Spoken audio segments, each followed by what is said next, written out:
చొరవ తీసుకోవాలి. ఒకటి, కోర్టు ఫైనల్ జడ్జిమెంట్ వచ్చే వరకు వెయిట్ చేయడం, లేదా అఖిలపక్షాలను తీసుకుపోవడం, పార్లమెంట్లో చర్చ చేయడం, ప్రధానమంత్రిని కలిసి చర్చ చేయడం, విజ్ఞప్తి చేయడం, రాజ్యాంగ సవరణ కోసం కృషి చేయడం. ఈ 2 పాయింట్ల మీద దృష్టి పెట్టాలి. అది కార్యరూపం దాచేటట్టు చర్యలు తీసుకోవాలి. ఒక రోడ్ మ్యాప్, ఒక పద్ధతి మీద ఎట్లాగూ మీరు వాగ్దానం చేశారు. వాగ్దానాన్ని అమలు చేయవలసిన బాధ్యత ప్రభుత్వం. తప్పనిసరి దానికి అందరం సహకరిస్తాం. ఒక మంచి నిర్ణయం తీసుకున్నారు మీరు, బీసీలకు 42% అని. కాబట్టి అది మంచి నిర్ణయానికి అందరం సహకరిస్తాం. మాకు కావాల్సింది ఈ రిజల్ట్ మాత్రమే, ఫలితాలు ఆశిస్తున్నాం.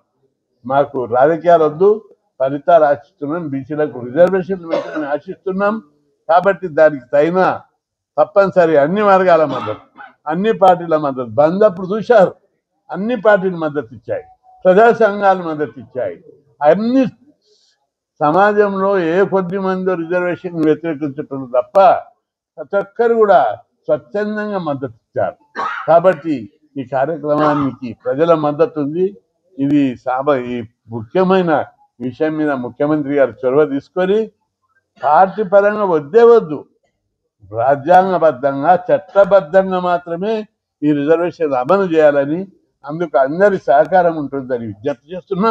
అదేవిధంగా రేపు హైదరాబాద్ ఇందిరా పార్క్ వద్ద జిల్లా హెడ్ క్వార్టర్లలో, నియోజకవర్గ హెడ్ క్వార్టర్లలో ఎక్కడికక్కడ బీసీ సంఘాలు, బీసీ జాక్ ఆధ్వర్యం లోపల న్యాయ సాధన దీక్ష లేదా న్యాయ పోరాట దీక్ష అనే పేరు మీద అందరూ కూడా పెద్ద ఎత్తున కార్యక్రమాలు చేయాలి. బీసీలకు న్యాయం కావాలి. బీసీలకు అన్యాయం జరుగుతుంది, మాకు న్యాయం. ఇది ప్రజాస్వామ్యం, ఎవరి జాగిరి కాదు, ఎవరి ఆస్తి కాదు. ఓట్లు వేసేటప్పుడు మేము వేస్తున్నాము, మాకు వాటా ఉంది. పని చేసేటప్పుడు, సంపద సృష్టించేటప్పుడు మాకు వాటా ఉంది.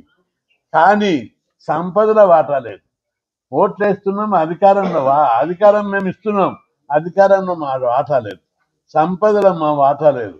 అధికారం, అప్పులు ఉన్నాయి, మీరు చేస్తున్నారు అప్పులో మాకు వాటా ఇస్తున్నారు. ఆస్తుల సంపాదన వాటా ఏదని అడుగుతున్నారు. కాబట్టి సంపదలో వాటా, అప్పుల్లో వాటా ఉన్నట్టే సంపదల వాటా కావాలి. ఆ ఓట్లలో వాటా ఉన్నట్టు అధికారంలో వాటా కావాలని చెప్పి డిమాండ్ చేస్తూ ఈ ఉద్యమం చాలా బలంగా తయారైంది. రాష్ట్ర ప్రజలందరికీ నేను విజ్ఞప్తి చేస్తున్నా, విజయం సాధించే వరకు వదిలిపెట్టేది లేదు.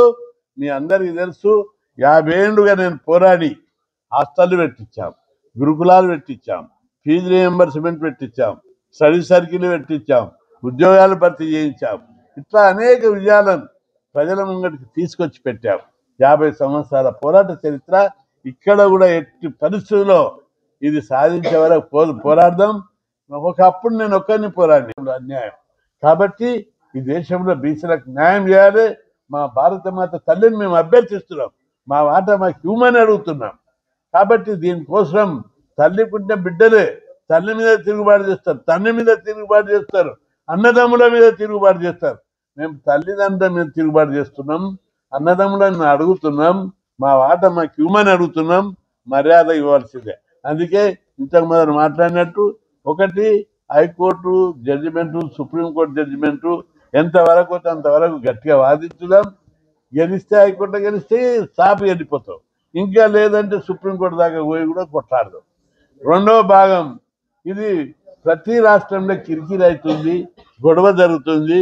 ఎంతసేపు బీసీలకు రిజర్వేషన్లు పెడితే ప్రతి ఒక్కరికి కడుపు మంట, కన్ను మంట, చూడలేకపోతున్నారు, కడుపు మంటతో బాధపడుతున్నారు, తిరుగుబాటు చేస్తున్నారు. దీనికి ఒక పరిష్కారం కావాలంటే కేంద్ర ప్రభుత్వము రాజ్యాంగాన్ని సవరణ చేయాలి. చాలామంది పెద్దలు ఎమినెట్, నేను కూడా లా చేసిన, అన్ని యూనివర్సిటీ డిగ్రీల గోల్డ్ మెడల్, ఫస్ట్ ర్యాంకులు. కామన్, ఇది లాయరే కాదు, కామన్ సెన్స్ తోటి కూడా మాట్లాడమాట. దీనికి శాశ్వత పరిష్కారం ఏంటి?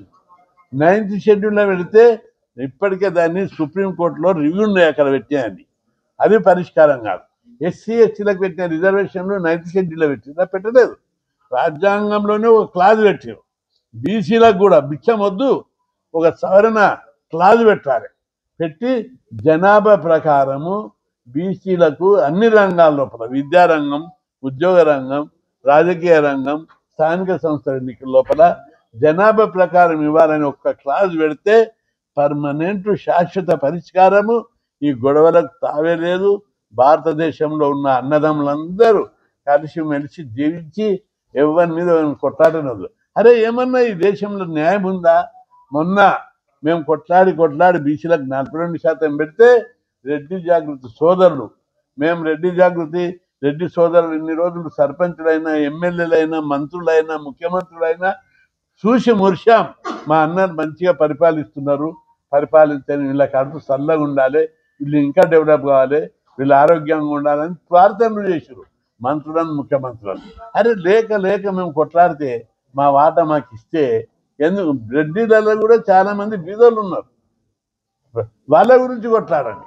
వాళ్ళకి భూములు కావాలని, వాళ్ళకి జాబులు కావాలని, వాళ్ళకి సంపద కావాలని, వాళ్ళు ఆకలి లేని రాజ్యం కావాలని, పేదరికం లేని సమాజం కావాలని అందరు కొట్లాడాలి.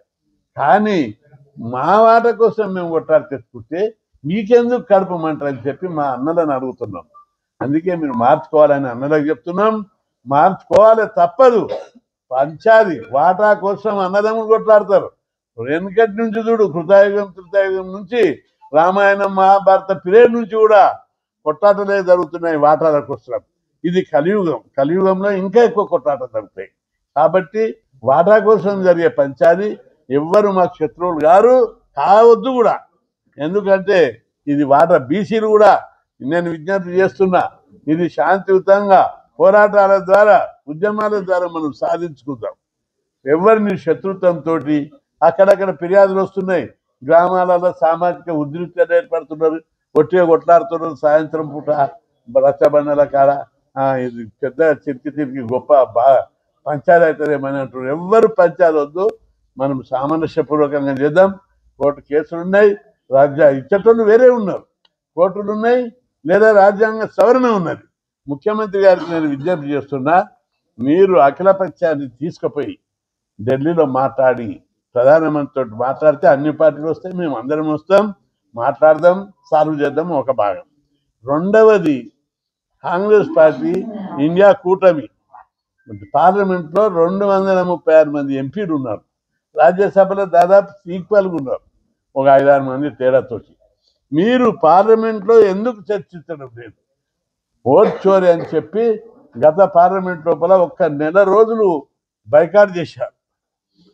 బీసీ రిజర్వేషన్ల కోసం ఓ 2 రోజులు ఎందుకు అడగలేకపోయారు? కనీసం ఇప్పుడన్నా పార్లమెంట్ లోపల మొత్తం ప్రతిపక్షాలన్నీ ప్రధానమంత్రి దృష్టికి వచ్చేటట్టుగా దీని మీద నిర్మాణాత్మకమైన, ఆదర్శవంతమైన చర్చ జరపాలి. తప్పనిసరి. ఇప్పుడు ఎవరు జరిపిండ్రు? కులాల వాళ్ళ లెక్కలు ప్రధానమంత్రి ఒప్పుకున్నాడు, మేము పోయి కలవందడనే ఒప్పుకున్నాడు. న్యాయమైనటువంటి డిమాండ్ ఉంటే తప్పనిసరి సమాజం యాక్సెప్ట్ చేస్తుంది. జనరల్గా బీజేపీ పార్టీ ఏంటిది, సమాజం అంతా సామరస్యం దెబ్బ తినకుండా నిర్మాణాత్మకంగా చర్చ జరగాలనేది వాళ్ళ అభిప్రాయం. ఇక్కడ కూడా నిర్మాణాత్మకంగా సామాజిక సామరస్యం దెబ్బ తినకుండా మనం అందరం ఇది ఒక పద్ధతి ప్రకారం అడిగినట్లయితే తప్పనిసరి చరిత్రలో నుంచి పోయే విధంగా నిర్ణయాలు తీసుకుంటున్నారు. కాబట్టి బీసీలకు 34% రిజర్వేషన్, 42% రిజర్వేషన్లు పెడతామని కాంగ్రెస్ పార్టీ ఎన్నికల వాగ్దానం చేసింది. ఆ దిశగా రాజ్యాంగంలోని 243(d)(6) ప్రకారము అన్ని కోణాలను ఆలోచించి, న్యాయ నిపుణులతో ఆలోచించి జీవో కూడా జారీ చేశారు. దీని మీద హైకోర్టు కొందరు రిజర్వేషన్ వ్యతిరేకులు పోయి స్టే తెచ్చారు. ఇప్పుడు ఎన్నికలు జరగకుండా ఆగిపోయింది. ఇట్లాంటి సందర్భంలో ప్రభుత్వము మీమాంసలు డోలయంలో పడి ఎన్నికలు జరపాలి, లేట్ అవుతుందని మాట్లాడి కోర్టుల కేసు ఉంది కాబట్టి మేము పాత పద్ధతిలో 20%, 18% అమలు చేస్తూ పార్టీ పరంగా 42కు బ్యాలెన్స్ చేస్తామని మాట్లాడుతున్నట్టు మాకు విశ్వసనీయంగా తెలుస్తుంది. మేము ప్రభుత్వానికి హెచ్చరిస్తున్నాం, మాకు పార్టీ పరంగా వద్దు, చట్టబద్ధంగానే రిజర్వేషన్ పెట్టాలి. తొందర ఏముంది? కోర్టుల కేసు ఉంది, కోర్టుల కేసు తేలాలి. కోర్టులో కేసు గెలుస్తుందని మేము బలంగా నమ్ముతున్నాం. న్యాయం అందుకే రేపు న్యాయ సాధన పెట్టాం. అది ఎప్పుడు లేని విధంగా, దేశంలో ఏ రాష్ట్రంలో లేని విధంగా మన రాష్ట్రంలో రిజర్వేషన్ల కేసులో బీసీలు 62 మంది రకరకాల బీసీ సంఘాలు ప్రముఖులు అనేక మంది 62 కేసులు వేశారు. ఆ 62 కేసుల వాదనను వినాలే.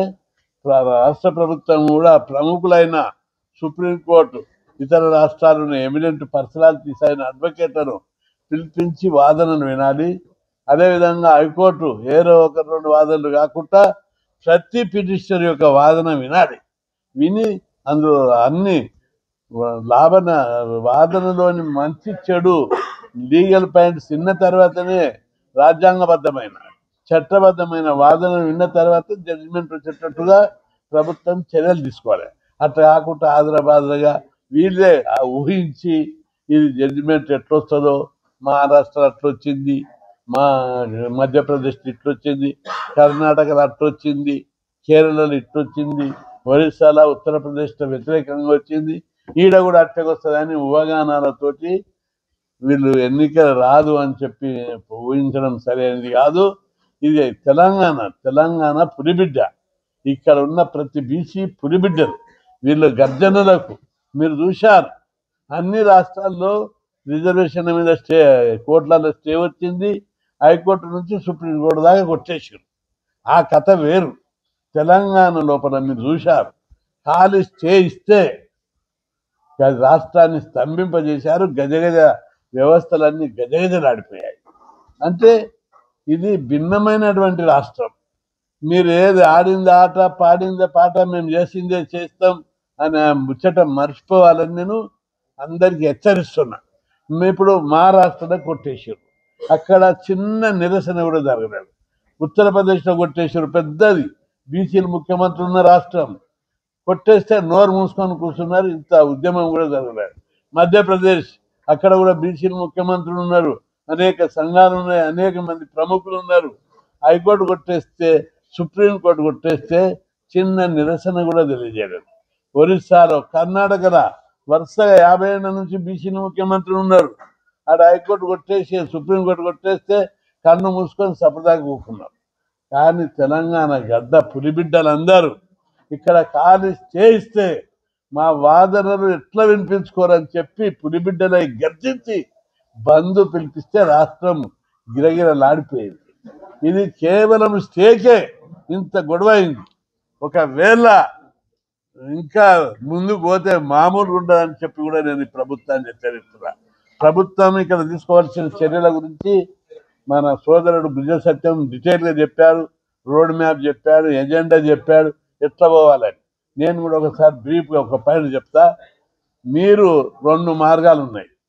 హైకోర్టు, సుప్రీంకోర్టు జడ్జిమెంట్ వచ్చే వరకు ప్రామినెంట్ అడ్వకేట్లను పెట్టి వాదించడము ఒక వైపు.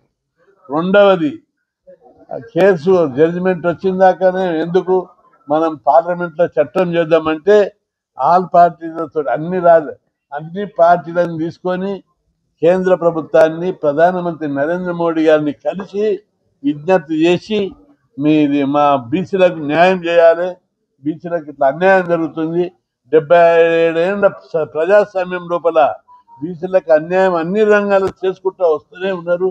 భారత మాత ముద్దు బిడ్డలం మేము పాకిస్తాన్కి వెళ్ళి రాలేదు, ఆఫ్ఘనిస్తాన్కి వెళ్ళి రాలేదు, చైనాకి వెళ్ళి రాలేదు, జర్మనీకి వెళ్ళి రాలేదు.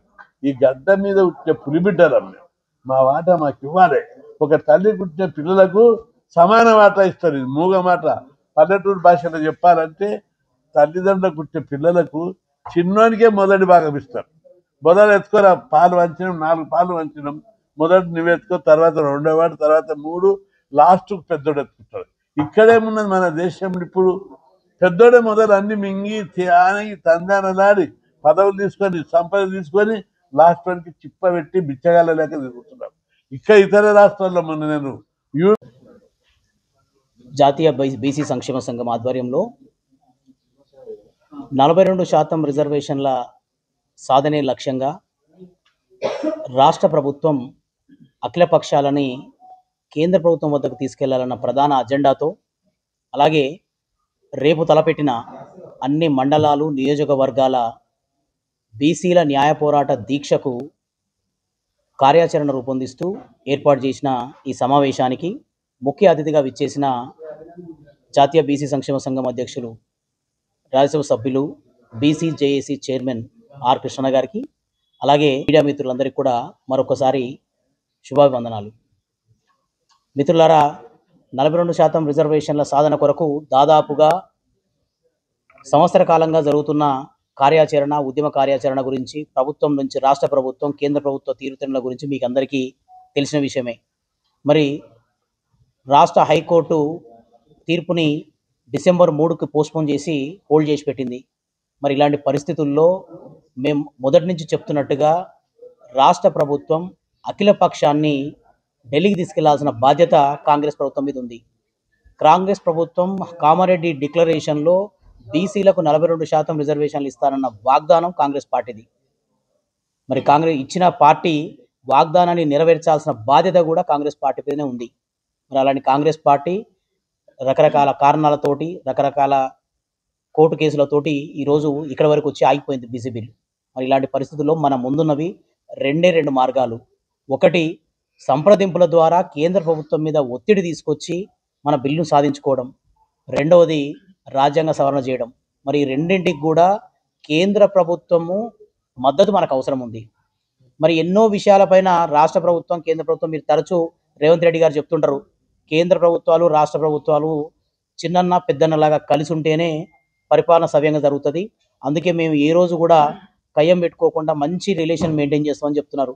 మరి ఎన్నో ప్రాజెక్టుల గురించి, నిధుల గురించి, అప్పుల గురించి, సంక్షేమ పథకాల గురించి తరచుగా కేంద్రానికి వెళ్ళి దాదాపుగా 50 సార్లకు పైగా ఢిల్లీకి వెళ్ళి కేంద్ర ప్రభుత్వపు పెద్దలను కలవడం, మంత్రులను కలవడం, ప్రధానమంత్రిని కలవడం కూడా చేస్తున్నాడు. మరి ఒక్క బీసీ బిల్లు విషయంలో తప్ప, బీసీ బిల్లు అనగానే చెలో ఢిల్లీ అని చెప్పేసి ధర్నాలు చేయడం, రాజకీయాలు చేయడం, కేంద్ర ప్రభుత్వాన్ని దుమ్మెత్తిపోయడం, బదనాం చేసే కార్యక్రమాలు చేస్తూ బీసీలకు అందాల్సిన, న్యాయపరంగా అందాల్సిన 42% రిజర్వేషన్లు అందకుండా చేసే కుట్ర జరుగుతుందని బీసీ వర్గాలు భావిస్తున్నాయి.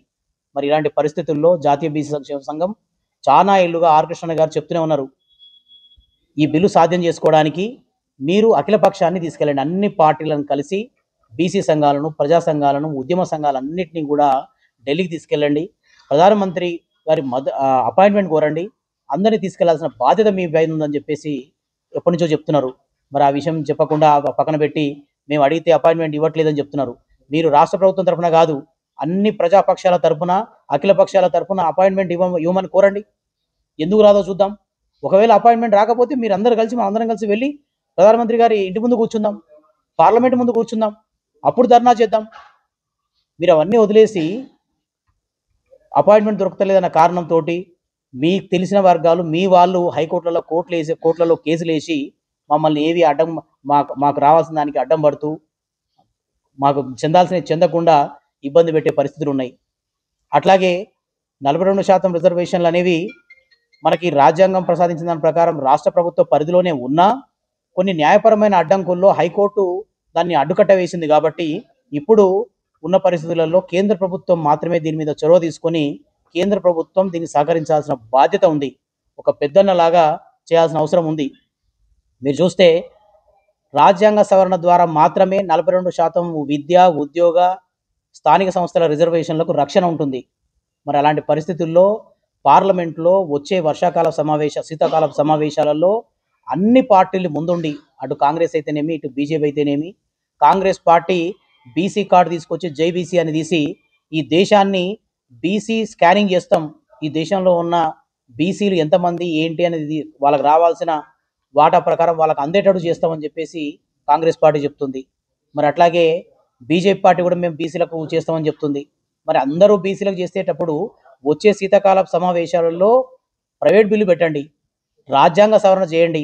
ఒకవేళ కాంగ్రెస్ ప్రభుత్వానికి సంబంధించిన దాదాపుగా 240కి పైగా ఉన్న ఎంపీలు ఎవరైతే ఉన్నారో మీరందరూ ఒకవేళ మీకు కేంద్ర ప్రభుత్వం నుంచి మద్దతు దొరకకపోతే బాయ్కాట్ చేయండి, ప్రైవేట్ బిల్లులు పెట్టండి, ఈ బిల్లుల గురించి ప్రస్తావన చేయండి. మీరు పోయినసారి పార్లమెంట్ ఎలక్షన్లలో కూడా, సమావేశాలలో కూడా కనీస ప్రస్తావన తీసుకురాలేదు కాంగ్రెస్ పార్టీకి సంబంధించిన ఎంపీలు. మరి బాధ్యత ఉండి వాగ్దానం చేసిన మీరే వెనకడుగు వేస్తే మరి మిగతా పార్టీలు మీతో కలిసి వచ్చే పరిస్థితి ఎట్లా ఉంటుంది? ఒత్తిడి తీసుకురా, మా మా తరపున మాట్లాడే గొంతై మా తరపున మాట్లాడే వాగ్దానం నెరవేర్చాల్సిన బాధ్యత అవసరం మీకుండి మీరే పట్టించుకోకపోతే ఎవరు పట్టించుకుంటారు ఈ 40% బిల్? కాబట్టి మీరు ఖచ్చితంగా రేవంత్ రెడ్డి గారికి ఈ వేదిక ద్వారా తెలియజేస్తుంది ఏంటంటే, అఖిలపక్షాన్ని, ప్రజా సంఘాలని, బీసీ సంఘాలను అందరినీ కలిపి ప్రధానమంత్రి గారి దగ్గరికి తీసుకెళ్ళండి. దీని మీద ఒత్తిడి తీసుకెళ్లాల్సిన బాధ్యత మీకుంది. కేంద్ర ప్రభుత్వాన్ని ఒప్పించే కార్యాచరణ ఏందో మీరు ప్రకటించండి. వచ్చే పార్లమెంటు సమావేశాలలో మీరు ఏం చేద్దాం అనుకుంటున్నారు? ఏ విధానాన్ని ఫాలో అవుదాం అనుకుంటున్నారు? 42% సంబంధించిన రాజ్యాంగ సవరణ చేయించడానికి, 42% న్యాయంగా బీసీలకు అందజేయడానికి మీరు ఏ విధంగా ముందుకెళ్దాం అనుకుంటున్నారు? మీ కార్యాచరణ ఏందనేది ఈ వేదిక ద్వారా ప్రకటించండి. జాతీయ బీసీ సంక్షేమ సంఘం ఆధ్వర్యంలో 42% రిజర్వేషన్ల సాధనే లక్ష్యంగా రాష్ట్ర ప్రభుత్వం అఖిల పక్షాలని కేంద్ర ప్రభుత్వం వద్దకు తీసుకెళ్లాలన్న ప్రధాన అజెండాతో, అలాగే రేపు తలపెట్టిన అన్ని మండలాలు, నియోజకవర్గాల బీసీల న్యాయ పోరాట దీక్షకు కార్యాచరణ రూపొందిస్తూ ఏర్పాటు చేసిన ఈ సమావేశానికి ముఖ్య అతిథిగా విచ్చేసిన జాతీయ బీసీ సంక్షేమ సంఘం అధ్యక్షులు, రాజ్యసభ సభ్యులు, BC JAC chairman R Krishna గారికి, అలాగే మీడియా మిత్రులందరికీ కూడా మరొకసారి శుభాభివందనాలు. మిత్రులారా, 42% రిజర్వేషన్ల సాధన కొరకు దాదాపుగా సంవత్సర కాలంగా జరుగుతున్న కార్యాచరణ, ఉద్యమ కార్యాచరణ గురించి ప్రభుత్వం నుంచి రాష్ట్ర ప్రభుత్వం, కేంద్ర ప్రభుత్వ తీరుతెన్నుల గురించి మీకు అందరికీ తెలిసిన విషయమే. మరి రాష్ట్ర హైకోర్టు తీర్పుని డిసెంబర్ 3కి పోస్ట్పోన్ చేసి హోల్డ్ చేసి పెట్టింది.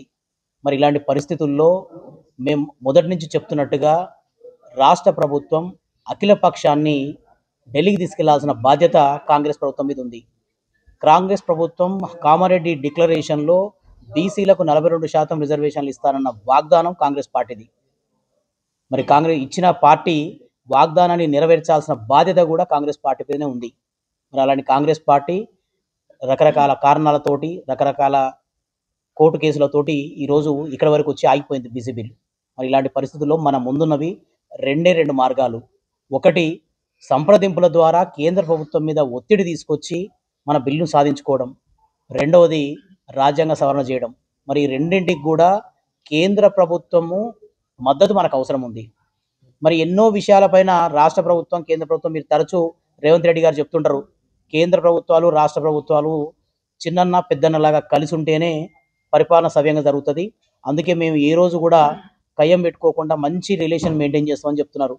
మరి ఎన్నో ప్రాజెక్టుల గురించి, నిధుల గురించి, అప్పుల గురించి, సంక్షేమ పథకాల గురించి తరచుగా కేంద్రానికి వెళ్ళి దాదాపుగా 50 సార్లకు పైగా ఢిల్లీకి వెళ్ళి కేంద్ర ప్రభుత్వపు పెద్దలను కలవడం, మంత్రులను కలవడం, ప్రధానమంత్రిని కలవడం కూడా చేస్తున్నాడు. మరి ఒక్క బీసీ బిల్లు విషయంలో తప్ప, బీసీ బిల్లు అనగానే చెలో ఢిల్లీ అని చెప్పేసి ధర్నాలు చేయడం, రాజకీయాలు చేయడం, కేంద్ర ప్రభుత్వాన్ని దుమ్మెత్తిపోయడం, బదనాం చేసే కార్యక్రమాలు చేస్తూ బీసీలకు అందాల్సిన, న్యాయపరంగా అందాల్సిన 42% రిజర్వేషన్లు అందకుండా చేసే కుట్ర జరుగుతుందని బీసీ వర్గాలు భావిస్తున్నాయి.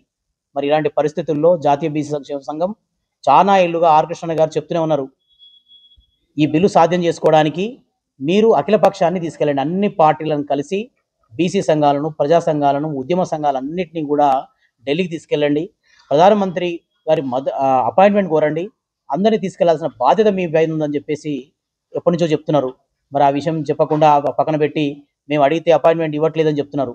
మీరు రాష్ట్ర ప్రభుత్వం తరఫున కాదు, అన్ని ప్రజాపక్షాల తరఫున, అఖిల పక్షాల తరఫున అపాయింట్మెంట్ ఇవ్వమని కోరండి. ఎందుకు రాదో చూద్దాం. ఒకవేళ అపాయింట్మెంట్ రాకపోతే మీరు అందరం కలిసి వెళ్ళి ప్రధానమంత్రి గారి ఇంటి ముందు కూర్చుందాం, పార్లమెంట్ ముందు కూర్చుందాం, అప్పుడు ధర్నా చేద్దాం.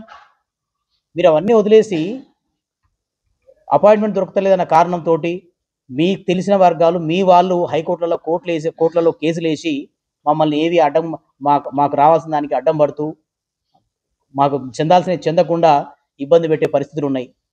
అట్లాగే 42% రిజర్వేషన్లు అనేవి మనకి రాజ్యాంగం ప్రసాదించిన దాని ప్రకారం రాష్ట్ర ప్రభుత్వ పరిధిలోనే ఉన్నా కొన్ని న్యాయపరమైన అడ్డంకుల్లో హైకోర్టు దాన్ని అడ్డుకట్ట వేసింది. కాబట్టి ఇప్పుడు ఉన్న పరిస్థితులలో కేంద్ర ప్రభుత్వం మాత్రమే దీని మీద చొరవ తీసుకొని కేంద్ర ప్రభుత్వం దీన్ని సహకరించాల్సిన బాధ్యత ఉంది. ఒక పెద్దన్నలాగా చేయాల్సిన అవసరం ఉంది. మీరు చూస్తే రాజ్యాంగ సవరణ ద్వారా మాత్రమే 42% విద్య, ఉద్యోగ, స్థానిక సంస్థల రిజర్వేషన్లకు రక్షణ ఉంటుంది. మరి అలాంటి పరిస్థితుల్లో పార్లమెంట్లో వచ్చే శీతాకాల సమావేశాలలో అన్ని పార్టీలు ముందుండి, అటు కాంగ్రెస్ అయితేనేమి, ఇటు బీజేపీ అయితేనేమి, కాంగ్రెస్ పార్టీ బీసీ కార్డు తీసుకొచ్చి జైబీసీ అని తీసి ఈ దేశాన్ని బీసీ స్కానింగ్ చేస్తాం, ఈ దేశంలో ఉన్న బీసీలు ఎంతమంది ఏంటి అనేది వాళ్ళకి రావాల్సిన వాటా ప్రకారం వాళ్ళకి అందేటట్టు చేస్తామని చెప్పేసి కాంగ్రెస్ పార్టీ చెప్తుంది. మరి అట్లాగే బీజేపీ పార్టీ కూడా మేము బీసీలకు చేస్తామని చెప్తుంది. మరి అందరూ బీసీలకు చేసేటప్పుడు వచ్చే శీతాకాల సమావేశాలలో ప్రైవేట్ బిల్లు పెట్టండి, రాజ్యాంగ సవరణ చేయండి. ఒకవేళ కాంగ్రెస్ ప్రభుత్వానికి సంబంధించిన దాదాపుగా 240కి పైగా ఉన్న ఎంపీలు ఎవరైతే ఉన్నారో మీరందరూ ఒకవేళ మీకు కేంద్ర ప్రభుత్వం నుంచి మద్దతు దొరకకపోతే బాయ్కాట్ చేయండి, ప్రైవేట్ బిల్లులు పెట్టండి, ఈ బిల్లుల గురించి ప్రస్తావన చేయండి. మీరు పోయినసారి పార్లమెంట్ ఎలక్షన్లలో కూడా సమావేశాలలో కూడా కనీస ప్రస్తావన తీసుకురాలేదు కాంగ్రెస్ పార్టీకి సంబంధించిన ఎంపీలు. మరి బాధ్యత ఉండి వాగ్దానం చేసిన మీరే వెనకడుగు వేస్తే మరి మిగతా పార్టీలు మీతో కలిసి వచ్చే పరిస్థితి ఎట్లా ఉంటుంది? ఒత్తిడి తీసుకురా, మా తరపున మాట్లాడే గొంతై మా తరపున మాట్లాడే వాగ్దానాన్ని నెరవేర్చాల్సిన బాధ్యత అవసరం మీకుండి మీరే పట్టించుకోకపోతే ఎవరు పట్టించుకుంటారు 40% బిల్? కాబట్టి మీరు ఖచ్చితంగా రేవంత్ రెడ్డి గారికి ఈ వేదిక ద్వారా తెలియజేస్తుంది ఏంటంటే అఖిలపక్షాన్ని, ప్రజా సంఘాలని, బీసీ సంఘాలను అందరినీ కలిపి ప్రధానమంత్రి గారి దగ్గరికి తీసుకెళ్ళండి. దీని మీద ఒత్తిడి తీసుకెళ్లాల్సిన బాధ్యత మీకుంది. కేంద్ర ప్రభుత్వాన్ని ఒప్పించే కార్యాచరణ ఏందో మీరు ప్రకటించండి. వచ్చే పార్లమెంటు సమావేశాలలో మీరు ఏం చేద్దాం అనుకుంటున్నారు, ఏ విధానాన్ని ఫాలో అవుదాం అనుకుంటున్నారు, 42% సంబంధించిన రాజ్యాంగ సవరణ చేయించడానికి, 42% న్యాయంగా బీసీలకు అందజేయడానికి మీరు ఏ విధంగా ముందుకెళ్దాం అనుకుంటున్నారు, మీ కార్యాచరణ ఏందనేది ఈ వేదిక ద్వారా ప్రకటించండి అంటున్నారు కదా. ఆ మీటింగ్లో మీ విధి విధానాలు ఏందో తెలియజేయండి. అంతేగాని మాటికి 2 రోజులకు ఒకసారి మేము పార్టీ పరంగా ఇస్తాం, మేము పార్టీలో డిసైడ్ చేస్తున్నాం అని చెప్పేసి అనవసరమైన లీకులు ఇస్తూ కావాలని ఇన్ఫర్మేషన్ని బీసీలను పక్కదారి పట్టించే ప్రయత్నాలు చేయొద్దు. మేము ఏ రోజు కూడా పార్టీ పరంగా మిమ్మల్ని సీట్లు ఇమ్మని అడగలే. మా వాటా ఎంతో మేమంతా మాకు న్యాయంగా దక్కాల్సిన వాటా ప్రకారమే మాకు ఇవ్వమని చెప్పాం. అది కూడా న్యాయబద్ధంగా ఎలాంటి న్యాయపరమైన అడ్డంకులు లేకుండా ఇవ్వమని చెప్పాం. కాబట్టి మీరు దయచేసి ఈ విషయంలో బాధ్యత తీసుకొని ముందుండి ఒక దీర్ఘకాలిక అమలయ్యేంత వరకు కూడా దీనికి సంబంధించిన ఒక కార్యాచరణ రూపొందించుకొని ముందుకెళ్ళండి. అందులో భాగంగానే ఆర్ కృష్ణ గారి నేతృత్వంలో జాతీయ బీసీ సంక్షేమ సంఘం అలాగే బీసీ జేఏసీ సంయుక్తంగా రేపు ఇందిరా పార్క్ వేదికగా బీసీల న్యాయ పోరాట దీక్ష కార్యక్రమాన్ని ఆర్ కృష్ణ గారు పూనుకున్నారు. మరి ఈ కార్యక్రమము అన్ని మండల కేంద్రాలలో, నియోజకవర్గ కేంద్రాలలో, జిల్లా కేంద్రాలలో బీసీ శ్రేణులు, బీసీ అనుబంధ సంఘాలు అన్నీ కూడా రేపొద్దున బ్రహ్మాండంగా ఈ కార్యక్రమాన్ని ముందుకు తీసుకెళ్లాలని దానికి సంబంధించిన కార్యాచరణ కృష్ణ గారు మరికొద్దిసేపట్లో మీ అందరికీ తెలియజేస్తారు. మరి బీసీ శ్రేణులంతా కూడా బీసీ ఉద్యమం అద్భుతంగా జరుగుతోంది. తెలంగాణ ఉద్యమం తర్వాత ఆ స్థాయిలో చైతన్యం పొంది ముందుకొస్తున్న ఉద్యమం బీసీ ఉద్యమం. మరి ఈ సమయంలో 2.5 కోట్ల తెలంగాణ బీసీలు ఏకమై జేబీసీ అని ముందుకెళ్తేనే మనకు రావాల్సిన న్యాయపరంగా దక్కాల్సిన వాటా మనకు దక్కుతుందని, మనం చైతన్యం పొందుతూ పక్క వాళ్ళని చైతన్యం పరుస్తూ మంచి కార్యాచరణ రూపొందిస్తూ బీసీ ఉద్యమాన్ని ముందుకు తీసుకెళ్లాలని చెప్పి ఈ వేదిక ద్వారా తెలియజేస్తూ సెలవు తీసుకుంటున్నాను. జై బీసీ, జై జై బీసీ. ముందుంటాయి. ప్రధానమంత్రినే 3 టర్ములు బీసీ ఆయన చేసి ఎవరన్నా చేసిందా? 76 ఏళ్ళలో బీజేపీ పార్టీ ఒకసారి కాదు 3 సార్లు వరుసగా ప్రధానమంత్రి చేశారు, అనేక మంది ముఖ్యమంత్రులను చేశారు, 27 మంది కేంద్ర మంత్రులను చేశారు.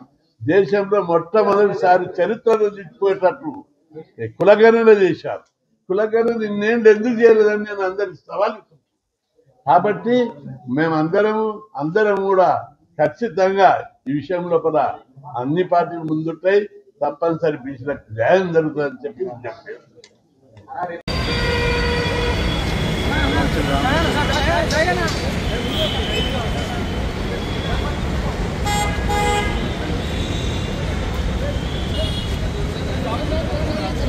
Vehicle లోపలిగా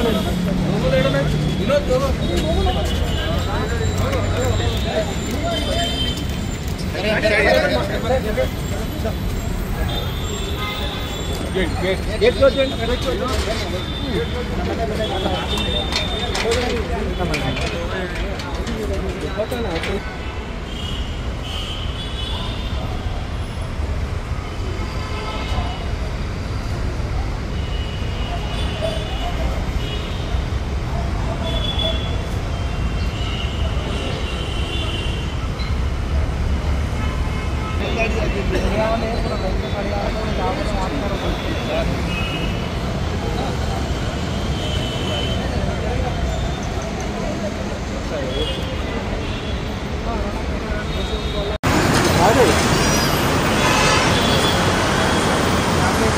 Please like and share, subscribe to BCN Telugu News. Please like, share and subscribe to BCN Telugu News.